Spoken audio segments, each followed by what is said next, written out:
Hello everyone, let's study with Vandana Agarwal में आपका स्वागत है। तो दोस्तों, आज मैं आपके लिए लेकर आई हूँ शिक्षण योजना के बारे में महत्वपूर्ण चीज़ें। सबसे पहले हम जानेंगे शिक्षण योजना क्या है और किसी भी शिक्षण योजना का निर्माण करते समय हमें किन किन बिंदुओं को ध्यान में रखना चाहिए। और मैंने एक शिक्षण योजना बनाई है जिसे मैं आपके साथ शेयर करूँगी, जिसे देखकर आप अपनी कक्षा के लिए लेसन प्लान या शिक्षण योजना तैयार कर सकते हैं।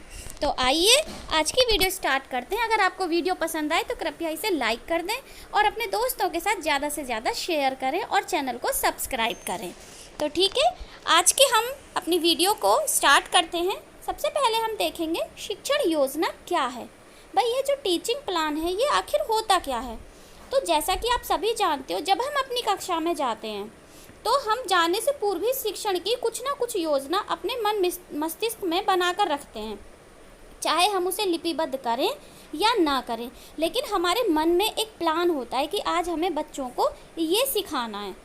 तो जब हम उस प्लान को, जो भी हम कक्षा में सिखाने वाले हैं, जब हम उसकी योजना को निर्धारित प्रारूप पर लिपिबद्ध कर लेते हैं या लिख लेते हैं, तो उसे ही शिक्षण योजना या टीचिंग प्लान कहा जाता है। तो ठीक है, आगे अब हम देखेंगे कि शिक्षण योजना बनाते समय हमें किन किन चीज़ों का ध्यान रखना चाहिए। तो ध्यान देने योग्य बिंदु कौन कौन से हैं। सबसे पहले बच्चों के पूर्व अनुभव एवं उनका स्तर, कि बच्चे क्या क्या जानते हैं और किस लेवल तक जानते हैं।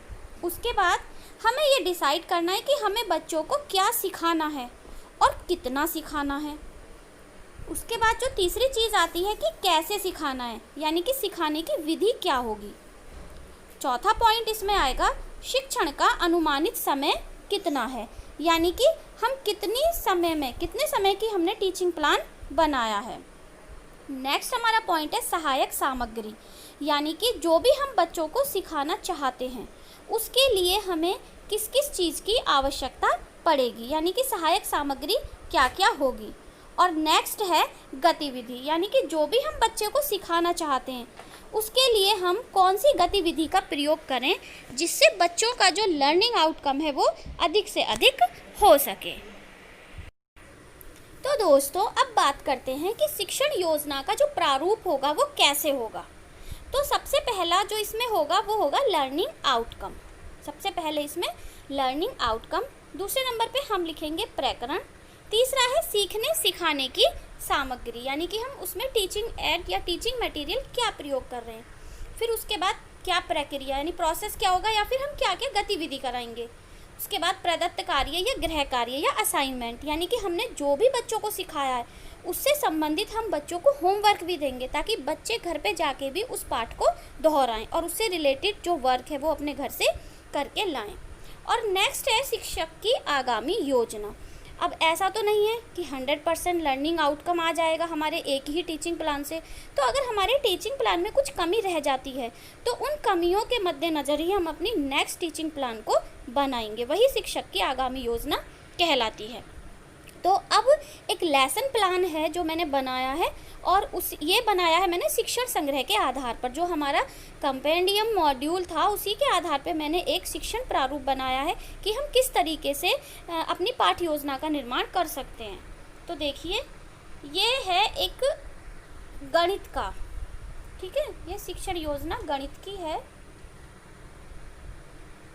ये देखिए, तो हम सबसे पहले हम यहाँ पर दिनांक लिख देंगे कि हम किस दिनांक को ये पढ़ा रहे हैं। कक्षा ये 3 है, विषय है गणित और समय है 35 to 40 मिनट। मतलब जो एक आदर्श टीचिंग प्लान होता है या लेसन प्लान होता है उसका जो आदर्श समय है वो 35 से 40 मिनट सफिशेंट होता है।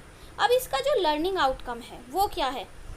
सबसे पहला जो पॉइंट है वो लर्निंग आउटकम ही है। तो बच्चे समय का मापन घंटा, मिनट और सेकंड में करते हैं, यानी कि जो लर्निंग आउटकम है वो हमें क्या लाना है कि बच्चे हमारे घंटे, मिनट और सेकंड में समय को मापना सीख जाएं। प्रकरण है हमारा टिक टिक चले घड़ी। ये कक्षा 3 का गणित का एक पार्ट है, टिक टिक चले घड़ी, उसी पर आधारित है ये। जो सीखने सिखाने की सामग्री है वो होगा घड़ी का चित्र, ताकि बच्चे घड़ी को देखकर आसानी से समझ जाएं कि हाँ, घड़ी ऐसी होती है और हमें उसमें टाइम देखना कैसे सीखना है। अब जो सीखने सिखाने की प्रक्रियाएं हैं या गतिविधियां हैं वो हम कैसे करेंगे, तो उसके लिए देखते हैं आगे आगे चलते हैं हम इसमें। तो हम इस तरीके से बनाएंगे, जो हमारा पहला चरण होगा, जो शिक्षण की शुरुआत होगी, उसमें 5 मिनट्स का हम समय लेंगे और जो हमारा आकलन का तरीका होगा वो होगा बातचीत। यानी कि हम शिक्षण की शुरुआत में बच्चों से बातचीत करेंगे और हम क्या करेंगे, बड़े समूह में, यानी कि पूरी क्लास को एक साथ, जो बिठाने का जो तरीका होता है, जब हम पूरी क्लास को एक साथ बिठाते हैं तो हम उनको बड़े से समूह में अर्धचंद्राकार रूप में बिठाते हैं। तो बड़े समूह में हम समय और घड़ी पर आधारित सामान्य प्रश्नों के माध्यम से बच्चों के साथ बातचीत करेंगे। जैसे कि अब ये बातचीत किस प्रकार की होगी, जैसे हम बच्चों से ये पूछ सकते हैं कि घर में सबसे पहले कौन जागता है। भाई मम्मी जागती हैं, पापा जागते हैं, या कौन जागता है। समय का पता कैसे लगाते हैं, कैसे पता चलता है कि इतने बज गए, अब हमें उठ जाना चाहिए या हमें स्कूल जाना चाहिए।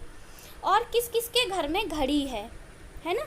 इसके अलावा हम ये भी पूछ सकते हैं आप कितने बजे स्कूल चलते हो या आप कितने बजे सोकर उठते हो। तो इस तरीके से हम सबसे पहले जो हम शुरुआत करेंगे वो बातचीत के द्वारा करेंगे। उसके बाद शिक्षण के दौरान जब हम शिक्षण कर रहे होंगे, जब हम उनको सिखा रहे होंगे, उस समय हमारा जो समय होगा वो होगा 20 to 25 मिनट्स। और यहाँ पर हम बच्चों से प्रश्न भी पूछेंगे और हम उनके साथ बातचीत भी करेंगे। ठीक है, तो हम जैसे कि हमने पूरी कक्षा को टिक टिक चले घड़ी को कहानी के रूप में सुना दिया, जो वो शीला वाली कहानी है, शीला और उसके पापा वाली, तो हम उसको कहानी के रूप में सुना देंगे। तो फिर हम चर्चा करेंगे कि अच्छा बच्चों बताओ, शीला को स्कूल पहुँचने में देर क्यों हो जाती थी। उसके बाद पिताजी ने शीला को समय देखना कैसे सिखाया। तो जब बच्चे इन सब के बारे में हमें बता रहे होंगे तो उस समय हम एकल में या फिर समूह में बच्चों के कार्य का अवलोकन करेंगे। ठीक है, यहाँ पर जो हमारा मतलब टीचर का जो कार्य होगा वो होगा अवलोकन करना। आगे अब हम देखते हैं हम क्या करेंगे। अब ये है हमारी गतिविधि। ठीक है, यहाँ पर हम एक गतिविधि क्या कराएंगे, दफ्ती, गत्ता या फिर खराब घड़ी, उसमें हम घंटे और मिनट की सुई लगा देंगे और फिर 4-5 के छोटे समूह में, यानी कि हम छोटे छोटे समूह बना देंगे बच्चों के, उनसे हम घंटे, मिनट और सेकंड की सुई की पहचान कराएंगे कि ये घंटे वाली सुई ऐसी होती है, ये मिनट की है, ये सेकंड के। सबसे पहले हम उन्हें सुइयों की पहचान करा देंगे। फिर हम उनसे घंटे और मिनट के निशान गिनवाएंगे।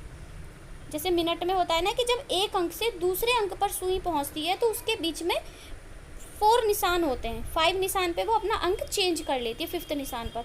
तो हम इस तरीके से ऐसे ही घंटे के लिए उसको कितने निशान पूरे करने, 60 निशान पूरे करने जैसे, तो हम इस तरीके से उसको उनको गिनवा कर उनकी कॉपी में लिखवा देंगे। और इस दौरान भी टीचर का कार्य होगा अवलोकन करने का। ठीक है, उसके बाद हम पाठ में दिए घड़ी के चित्र में समय को अकेले अकेले पढ़ने और समझने का मौका देंगे। यानी कि हमने यहाँ पर बच्चों को बता दिया, उनकी पहचान भी करवा दी, उनको गिनवा कर कॉपी में लिखवा दिया। अब जो पाठ में घड़ी के चित्र में समय दिया हुआ है, उसमें अलग अलग समय दिए हुए हैं घड़ी में, तो उनको हम बच्चों को कहेंगे कि वो अकेले अकेले पढ़ें और उसको समझें। फिर हम उनसे प्रश्न पूछ सकते हैं कि भाई अच्छा ये बताओ, इस वाले चित्र में घड़ी में कितने बजे हैं, या इस वाले चित्र में घड़ी में कितने बजे हैं। तो इस तरीके से ये हम गतिविधि आधारित शिक्षण उनको करा देंगे।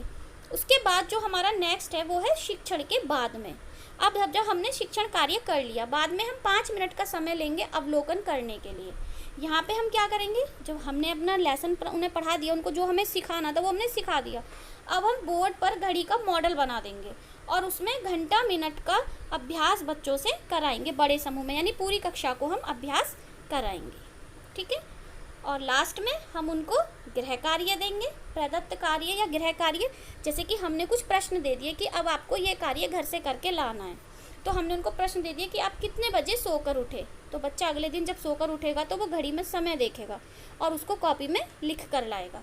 कितने बजे स्कूल के लिए चले, शाम का खाना कितने बजे खाया, रात को कितने बजे सोए।